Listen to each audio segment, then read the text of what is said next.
É um prazer estar aqui novamente, né? Nós estamos iniciando o nosso programa Conversando com o Inconsciente, e hoje nós temos um convidado especial, que é o professor Gustavo Rocha.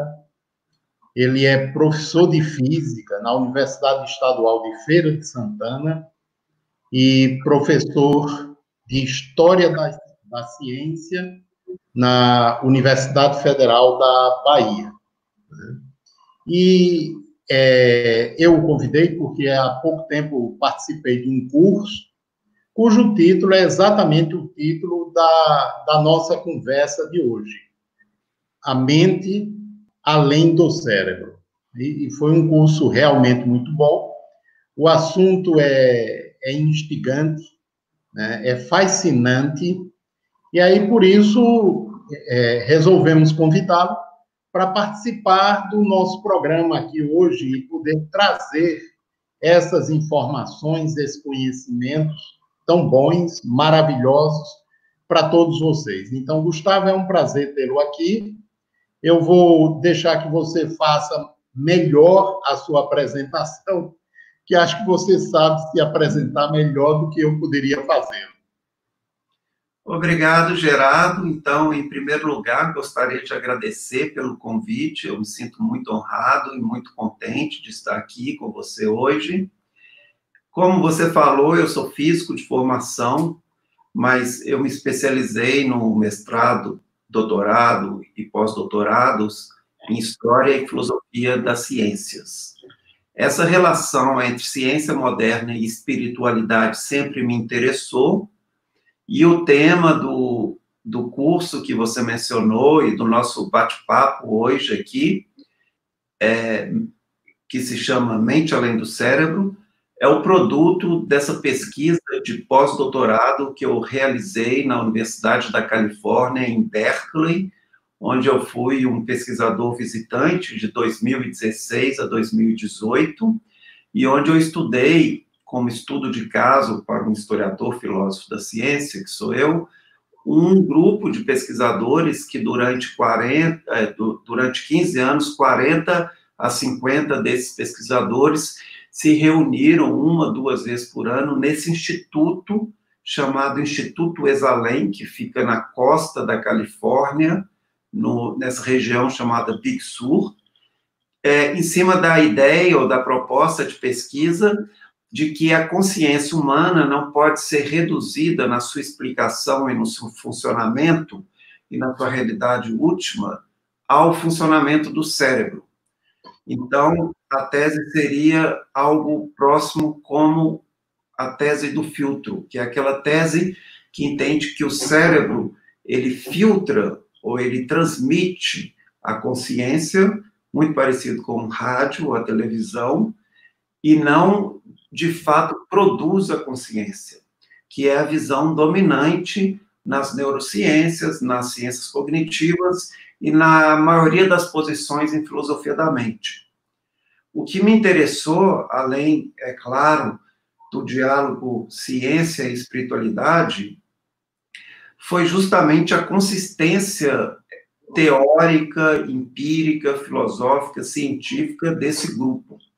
Esse grupo se deu o nome de SURSEM, que é uma abreviação de Survival Seminar, que significa o Seminário da Sobrevivência.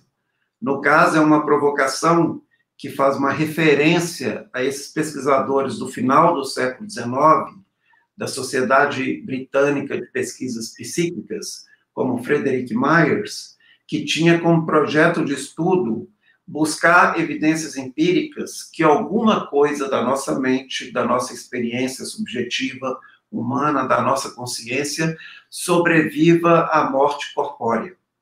Então, essa pesquisa da sobrevivência é uma referência a essa survival research, que os britânicos assim cunharam a expressão, que já existia desde o final do século XIX.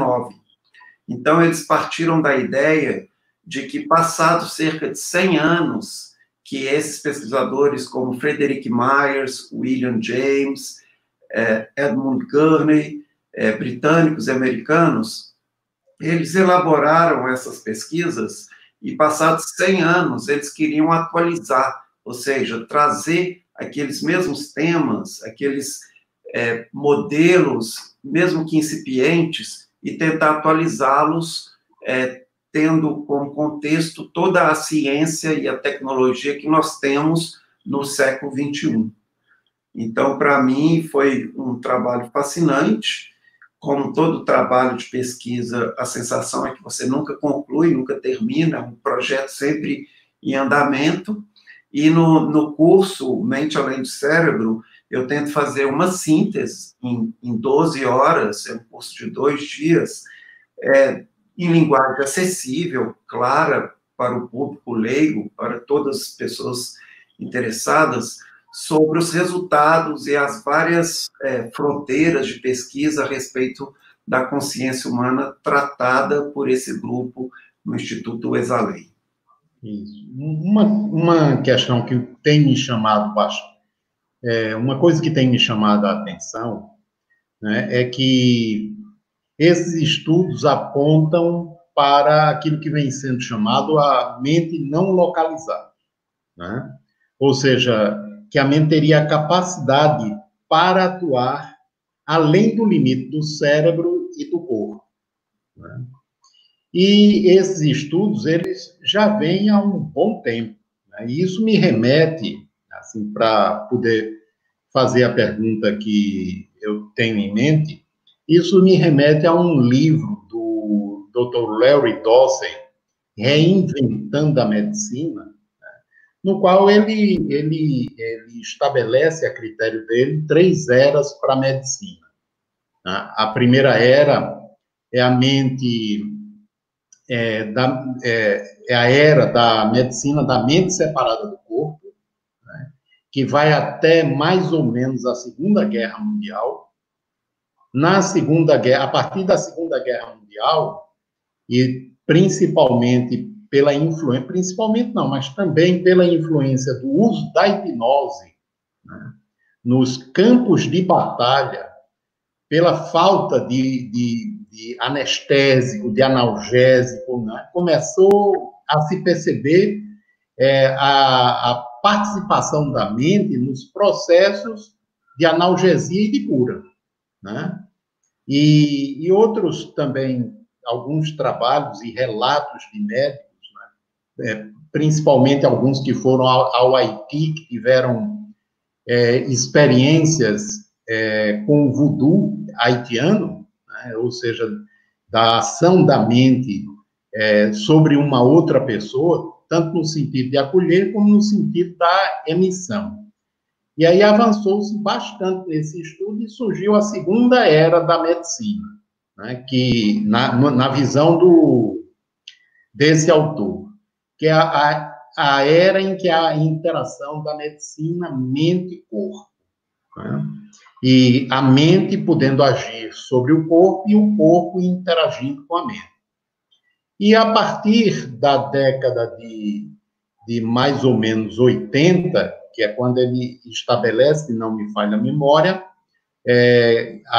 o surgimento da ideia, embora isso já tenha sido abordado antes, da mente não localizada, ou a medicina da terceira era. A medicina transpessoal e translocal, né? Ou seja, a mente não está presa, nem é fruto da atividade cerebral, né? E ela não está localizada em termos de tempo e espaço, como se pensava antes. Apesar disso, né? Apesar disso, a medicina, de uma forma geral, ela ainda atua muito dentro do primeiro modelo, mente dissociada do corpo, entrando em muitos aspectos no segundo modelo, mente e corpo interagindo, né? E o terceiro modelo, ele ainda está incipiente, né? Aí, dentro das suas pesquisas, o que é que você pensa ou o que é que você tem percebido nesse aspecto? Do aproveitamento, por exemplo, dessas pesquisas que vêm sendo realizadas já há algum tempo. Certo. Bom, então eu vou começar tentando contextualizar essas três eras da medicina que o Larry Dossey, que é um importante pesquisador na área de pesquisa em experiências de quase morte, por exemplo, e eu entendo essa periodização que ele fez. Então, pegando essa periodização como modelo e tentando contextualizar historicamente essas divisões, essa ideia do homem-máquina, que já vem lá do século XVIII, do filósofo francês Lamétrie, onde ele tem um livro que chama O Homem-Máquina, ou seja, essa primeira intuição que talvez a medicina poderia avançar tratando o ser humano como uma máquina, como um relógio, que era a metáfora dominante na época. Então, que sabendo o funcionamento desse relógio, você sabe curar as enfermidades desse corpo humano que funciona como uma máquina. Essa aqui seria essa primeira era, onde essa divisão cartesiana entre a coisa pensante e a coisa extensa, ou seja, entre mente e matéria, seria uma divisão radical, onde a medicina trataria somente do corpo, como sendo a estrutura material da estrutura humana. Eu entendo essa divisão da Segunda Guerra Mundial porque, curiosamente, esse tipo de anestesia hipnótica, embora já tivesse sido descoberta lá no século XIX, até no século XVIII, com o mesmerismo, que foi depois rebatizado no século XIX por causa desse médico inglês, Wright, que criou o nome, ou cunhou o nome hipnose ou hipnotismo para o que era chamado mesmerismo, numa época em que não tínhamos recursos para anestesia, a hipnose era uma forma de anestesia, que por acaso é usada até hoje. Há consultórios de dentistas, médicos, que preferem usar anestesia hipnótica à anestesia tradicional. Mas na Segunda Guerra tem um caso interessante que, de certa forma, é um divisor de águas, como Larry Dossey coloca aí nesse livro, que é esse caso desse médico americano que estava no sul da Itália, nesse período onde os aliados estavam tomando conta do sul da Itália, e os soldados aliados americanos estavam muito feridos, e esse médico não tinha mais anestesia, e ele tinha que fazer uma cirurgia muito difícil. Então, a enfermeira que estava do lado desse médico colocou água com açúcar numa seringa e falou com o soldado que ela estaria dando um anestésico muito forte para ele e que ele ficaria bem. O médico ficou assustado com a atitude da enfermeira, mas não falou nada, e ficou mais assustado quando percebeu que, de fato, o soldado não sentiu dor, ele fez a cirurgia, mesmo não tendo morfina ou outro analgésico para fazer a operação. Depois que ele voltou para os Estados Unidos, alguns anos depois, ele publicou um artigo onde foi cunhado o termo placebo, que do latim significa agradar, e foi o início dessa medicina psicossomática, e também, poucos anos depois, o Congresso americano passou a lei que toda pesquisa, pesquisa biomédica na indústria farmacêutica, teria, antes de ser colocado qualquer produto no mercado, que passar pela fase 2 dos testes, que é hoje chamado teste cego, que é quando você testa o fármaco contra o placebo. Curiosamente, 20% de toda a indústria farmacêutica e suas pesquisas termina na fase 2, quando eles descobrem que o remédio, que aparentemente parecia promissor, ele é equivalente ao placebo. Então, 80% das pesquisas param nesse ponto. Também é uma época que um outro pesquisador, já falando sobre efeito placebo, e também o nocebo, que é o contrário, né? Quando alguma coisa faz a pessoa piorar ao invés de melhorar, e esse pesquisador escreveu pela primeira vez essa hipótese, que talvez essa magia voodoo, que ele conhecia muito bem da cultura afro-americana, talvez seriam casos, digamos, extremos de efeito nocebo, quando a pessoa, crendo que foi enfeitiçada pelo feiticeiro, ela acaba se tornando enferma. E nesse artigo, esse segundo autor, ele cita 2 desses casos. E o mais interessante é que as pesquisas mostram que o efeito placebo tem ficado mais eficiente nos últimos anos, nas últimas 1 ou 2 décadas. E a hipótese é que, dado a legislação atual que permite que a indústria farmacêutica faça propaganda à vontade, é como se o marketing da indústria farmacêutica tivesse aumentando o efeito placebo em todos nós, que estamos sendo mesmerizados, hipnotizados diariamente com a propaganda da indústria farmacêutica, e a gente acredita nos remédios, e as pesquisas mostram que a fase 2, que antes era 15%, 16% que parava ali, agora está 20%, aumentando. Então, significa que existe um efeito mágico, voodoo, sobre todos nós, no caso, provocado pela própria indústria farmacêutica e sua máquina de marketing e propaganda. Então, isso marcaria essa fase 2. A partir da década de 90, há um grande interesse por estudos sobre o efeito placebo. E, embora hoje nós aceitamos como parte do mainstream científico, tanto é que é parte da legislação que qualquer fármaco tem que passar pelo teste cego, né, que é contra o efeito placebo. Então, a gente admite que é um efeito que acontece. Ainda assim, a ciência tradicional não consegue explicar como que o efeito placebo funciona. É verdade. A fase 3, e talvez a década de 80, que é quando ele coloca, já marca um conjunto de pesquisas, como pesquisas de experiência de quase morte, onde você tem uma independência ainda maior da mente do corpo, como é o caso de casos extremos, onde a pessoa que está numa cama de operação tem, por exemplo, uma parada cardíaca, e o eletroencefalograma indica que ela está clinicamente morta por alguns segundos ou minutos, e depois conseguem trazer a pessoa de volta, e ela relata coisas que ela jamais poderia, dentro do modelo tradicional de como funciona o sistema nervoso, relatar o que ela relata naquele momento que estava acontecendo no quarto, como, por exemplo, experiências fora de corpo, onde a pessoa relata com incrível quantidade precisa de detalhes o que estava acontecendo com a equipe de médicos e enfermeiros, e coisas que aconteceram até fora do quarto, até fora do prédio, onde a pessoa estava internada.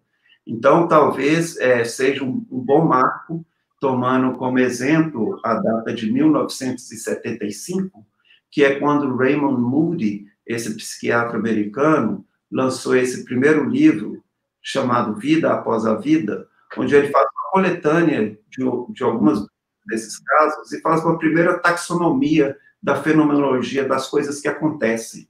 E a partir dali, início da década de 80, então isso se institucionaliza como uma área de pesquisa dentro da ciência, o que significa que você passa a ter pesquisadores em tempo integral pesquisando esses fenômenos, além de instituições, fundações, congressos, workshops, seminários e outras atividades científicas, além de periódicos especializados só para publicação científica, ou seja, duplo cego para papers, artigos dessa área, e, digamos, elas fortaleceram nos últimos 40 anos, e aí, então, é relativamente nova, se você comparar com outras áreas da medicina que já começam lá no século XIX, XVIII, né?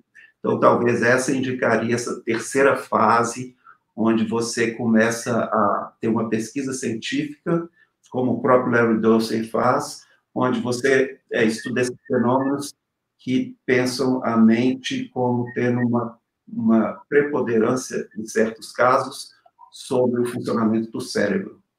Por outro lado, só para completar, A ideia de não localidade, esse é um vocabulário emprestado da física moderna, porque na física quântica tem um fenômeno que o Schrödinger, esse físico alemão, um dos fundadores da física quântica, ele cunhou a expressão emaranhamento para essa situação muito estranha, mas verificada em laboratório da física quântica, quando você tem duas partículas que estão correlacionadas, por exemplo, uma tem um spin para cima e isso indica que a outra tem spin para baixo.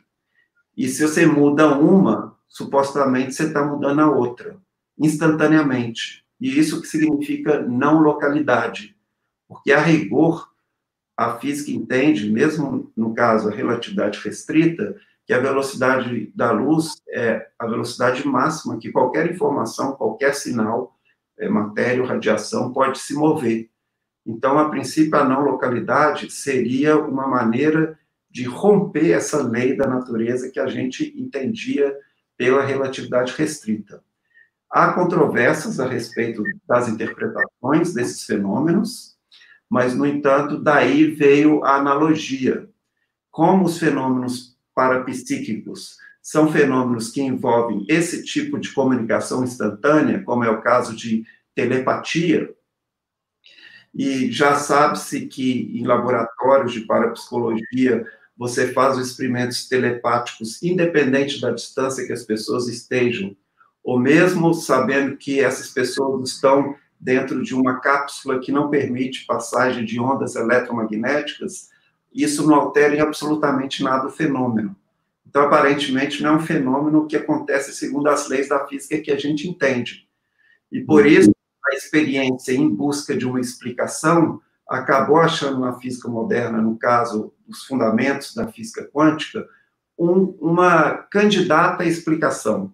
E, por isso, eles trouxeram a ideia de não localidade da física quântica, que é uma discussão de vários papers, que já começa na década de 30, com o Einstein e Podolsky, que criaram esse primeiro experimento mental chamado EPR, e desenvolve, a partir da década de 70, como um boom novo de estudos de fundamentos da mecânica quântica, e por isso, ali por volta da década de 80, ao mesmo tempo que está tendo essa terceira fase, né, dos estudos da ciência humana, a física quântica está discutindo seus fundamentos como nunca tinha discutido desde a geração dos pais fundadores no início do século XX.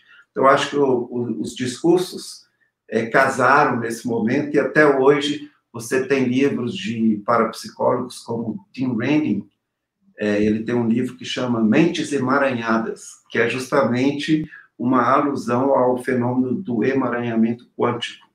Então, foi uma ligação natural. Mas é importante fazer uma distinção entre a experiência e a explicação. Não necessariamente a explicação dessa experiência está na não localidade da teoria quântica. Isso é uma hipótese de trabalho. Até o momento, mesmo que você aceita a base empírica dessa experiência, a explicação é algo que ainda nos falta. E esse esclarecimento ele é importante, né? Porque, por exemplo, cada um de nós pode ter uma experiência pessoal com relação à mente ir além daquilo que se pensa comumente, mas é experiência pessoal, né? Do ponto de vista científico, digamos, isso pode não servir, né? No campo prático, por exemplo, a gente que trabalha com hipnose, né, a gente sabe que a gente pode transferir, por exemplo, a dor de uma pessoa para outra, né, inclusive sem a outra pessoa ver.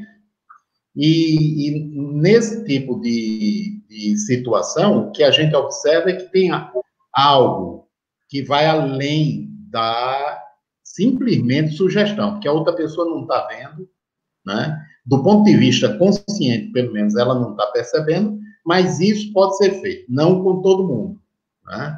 Tem que ter uma certa condição de personalidade para que isso possa ser feito, né? Uma pessoa extremamente, digamos, no funcionamento meio de controle, né?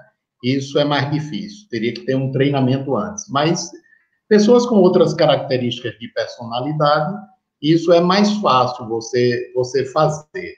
Então, na prática, você observa muita coisa, né? Observa muitos fenômenos quando se trabalha com estados não comuns de consciência. Isso remete também à questão da espiritualidade no ser humano.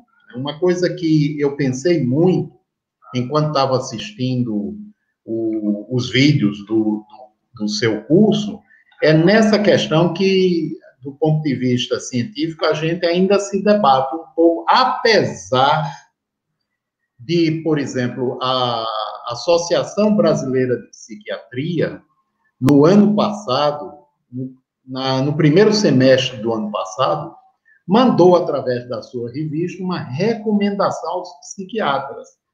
E a Associação Internacional fez o mesmo para os psiquiatras do mundo inteiro.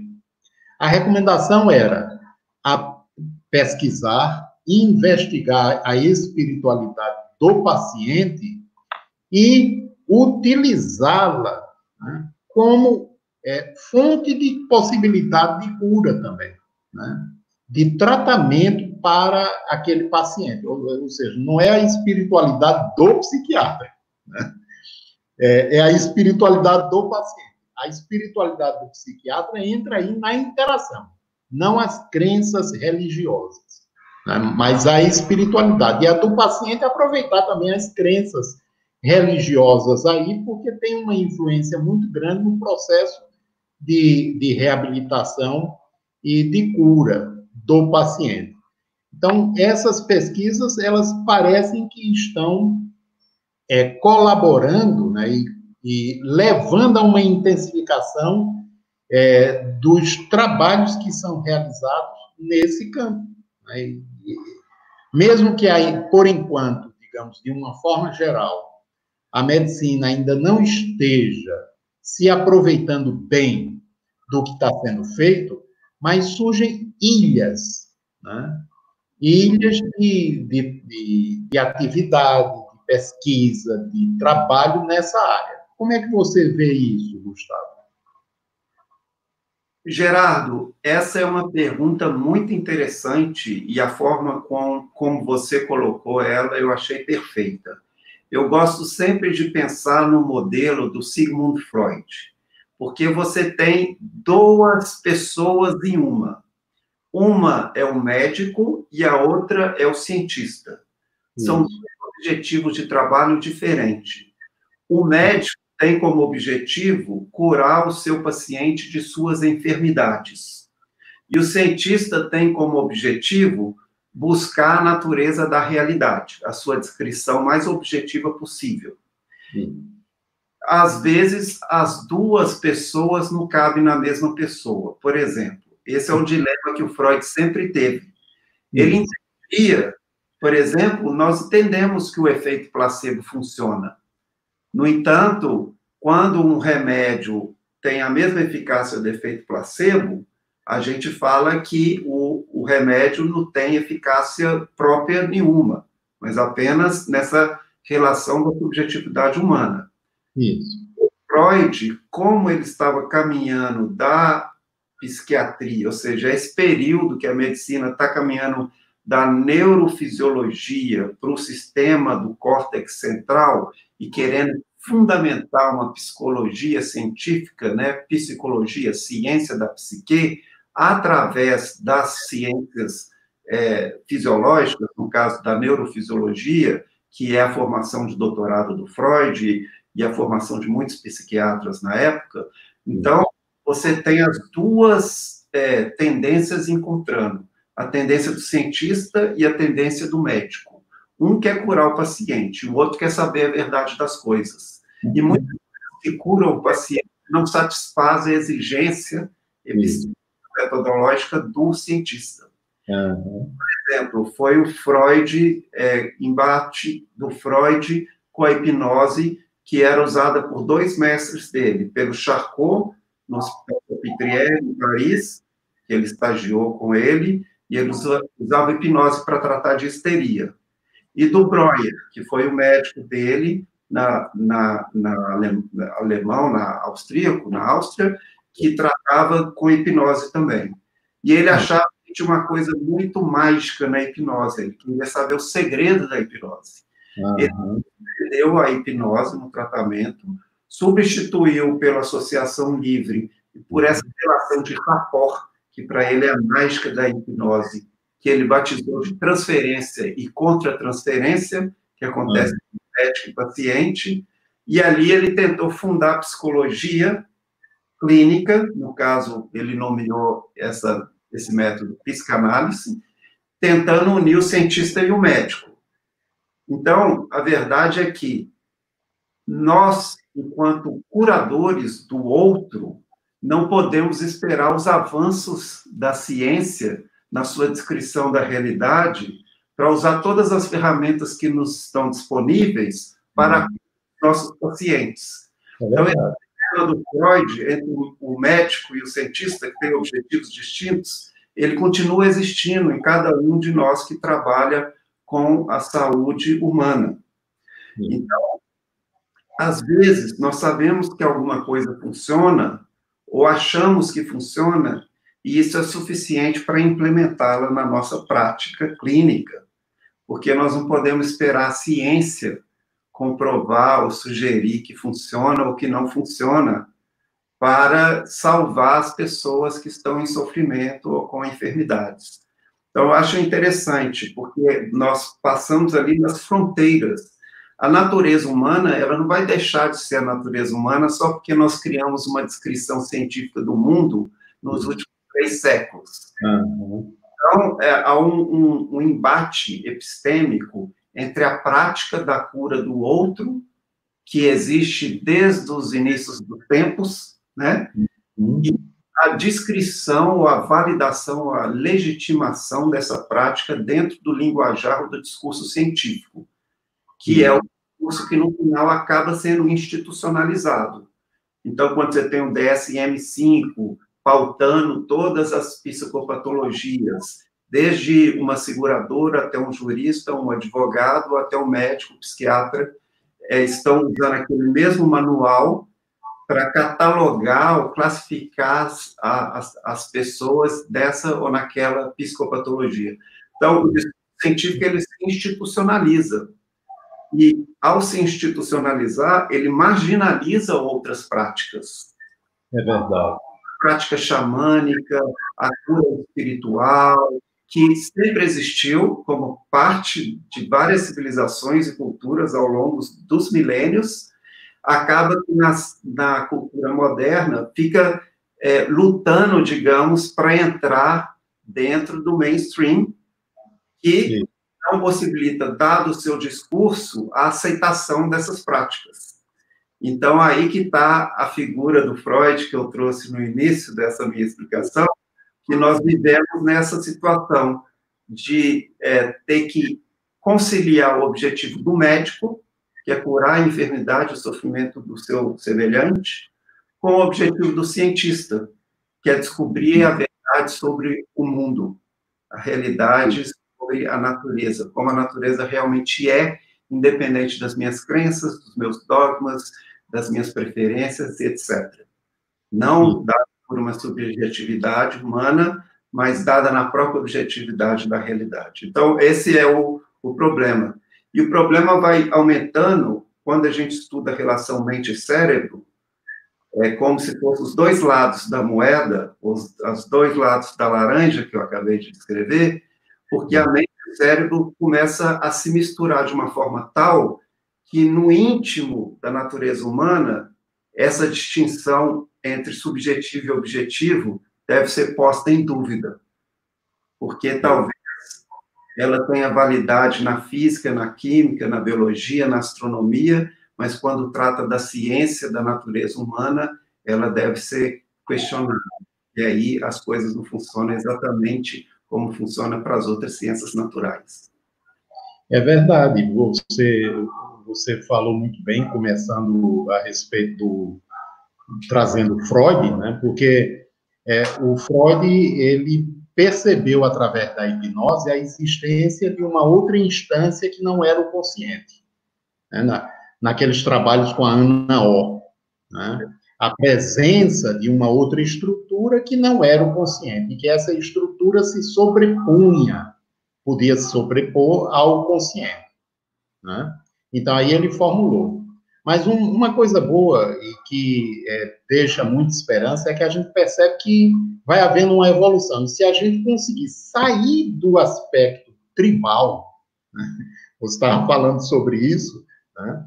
Do aspecto tribal, ou seja, eu sou behaviorista, eu sou gestaltista, eu sou isso ou aquilo, aí me referindo ao campo da psicologia, a gente vai perceber que cada um desses pesquisadores trouxe acréscimos a um conhecimento que pode beneficiar a humanidade toda. Freud falou sobre o inconsciente, né? Mas é um inconsciente limitado. Jung ampliou com o inconsciente coletivo, com os arquétipos, né? O Freud trabalhava no sentido da associação de ideias. A pessoa deitada no divã. O Jung já usava a imaginação ativa, ampliou. Moreno trouxe isso para o palco, né? Ou seja, bote o inconsciente para representar, ou seja, reviver o drama. Pels trouxe isso para o ambiente da tela da imaginação. E aí começam a surgir os outros que vão ampliando, como Groff, né? Como o Ken Wilber, com as suas teorias, né? E outros pesquisadores, o Maslow, né? Foram ampliando esse campo do entendimento do ser humano e da percepção. E isso me dá uma esperança muito grande, né?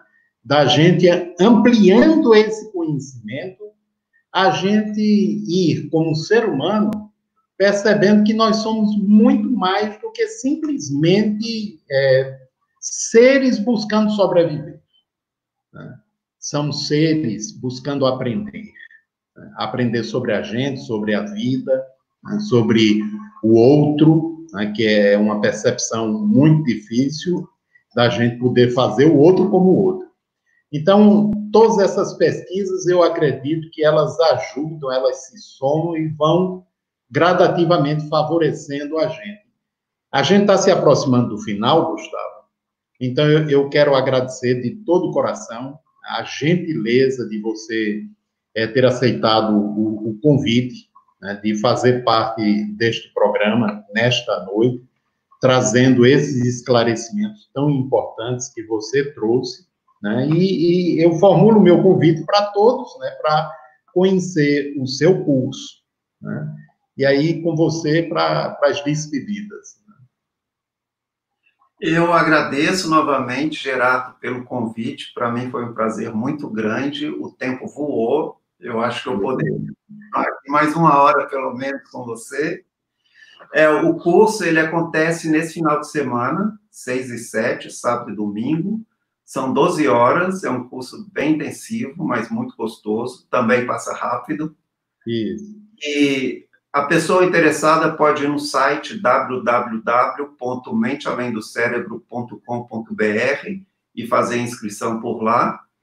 E nós tomamos como objeto desse curso todas essas experiências, como as pesquisas sobre paranormalidade, como telepatia, clarividência, pré-cognição, retrocognição, telecinese, que pode acontecer em organismos não vivos, mas, como você falou da hipnose e da cura, e de uma mente afetar outra, é um tipo de telecinose sobre o organismo vivo, né?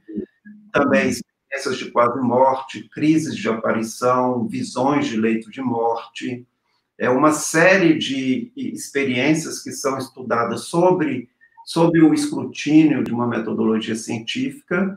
Cada conjunto dessas experiências tem mais ou menos tempo, que tem uma comunidade científica em torno desses estudos, mas como um mosaico, onde cada peça vai se encaixando, quando você dar uma certa distância e ver aquilo em perspectiva, forma um certo quadro, te dá um jeitão da coisa, que, de certo modo, seria essa terceira fase do Larry Dossey, onde a gente começa a ver um ser humano mais integrado, como também você citou o Ken Wilber, que eu recomendo para aqueles que estão buscando essa visão integral, onde várias escolas de psicologia e também as práticas das tradições espirituais da civilização, e não precisa de ser, como você falou, né, uma perspectiva tribal, onde elas estão se entre si, mas que é possível ordená-las de uma forma harmônica, dando uma unidade,